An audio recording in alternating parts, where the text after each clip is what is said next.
Hello everyone, কেমন আছো তোমরা সবাই? তো যেমনটা আগের ভিডিওতে দেখলে, নববর্ষের দিনকে আমি তাড়াতাড়ি করে ফ্রেশ হয়ে সকালবেলা ঘুম থেকে উঠে রান্নার দিকে চলে এসেছি।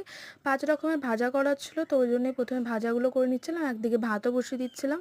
খুব তাড়াতাড়ি করে রান্নাগুলো করছিলাম। এই দেখো ভাজাগুলো কমপ্লিট, আর মাংসটা ম্যারিনেট করে রেখেছিলাম, মানে মাটনের আলুগুলো ভেজে ফোড়নটা দিয়ে দিলাম।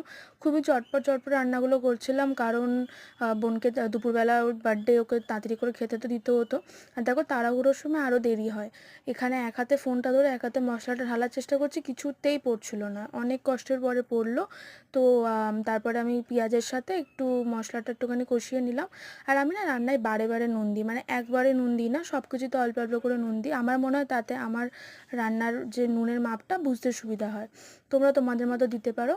আর তারপরে এই যে একটুখানি কষিয়ে নিয়ে তারপরে মাটনটা এখানে অ্যাড করব।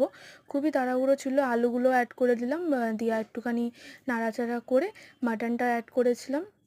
আর ততক্ষণে অলরেডি বোন এসে গেছিলো, ও বসেই ছিল, ও আমার হাতে হাতে একটু একটু করে কাজ করে দিচ্ছিলো। তো মাটনটা অ্যাড করে এবারে শুরু হলো কষানোর পালা। মানে ততক্ষণ ধরে কষিয়ে যেতে হবে ততক্ষণ না তোমার হাত খুলে তোমার হাতে চলে আসে। মানে মাটনের এটাই একটাই, যত বেশি কষাবে তত বেশি ভালো হবে মাটনটা। তো আর আমি বেশ অনেকটা টাইম নিয়ে মাটনটা কষাই। আর এদিকে দেখো অন্যদিকে আমের চাটনি করব, তো ওই জন্য আমগুলোকে ভেজে নিচ্ছিলাম। এখানে রসুনটা, কাঁচা রসুন মানে গোটা যে রসুন হয় ওটা অ্যাড করে দিলাম, কারণ মাটনে তো ওটা লাগবেই লাগবে। আর এদিকে দেখো আমার চাটনির আমগুলো পুরো গলে গেছে ভালোভাবে।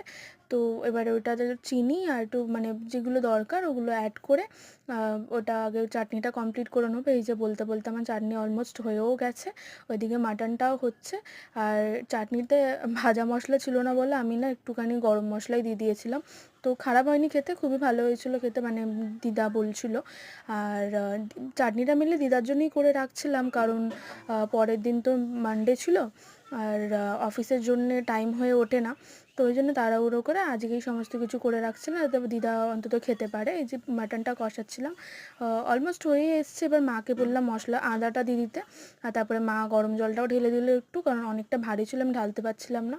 এবারে এটাকে প্রেশারে দিয়ে আমি 5টা মতো, মানে 2টো হাই ফ্লেমে সিটি দিই, তারপরে 3টে মিডিয়াম ফ্লেমে সিটিটা দিই। এই যে দেখো আমার হয়েও গেছে মাটন। তারপর বোনকে খেতে দিয়ে দিয়েছিলাম, মিষ্টি ভাজা ঠাজা সমস্ত কিছু একসাথে, ও না খুব কম খায়, তো ওই জন্য ওকে অল্প করে দিয়ে তারপরে আমরাও নিয়ে খেতে বসে গেছিলাম। আর এই যে লাস্টের দই। কেমন লাগলো ভিডিওটা জানিও, আর নেক্সট ভিডিওতে দেখা হচ্ছে। টাটা, ভালো থেকো তোমরা সবাই।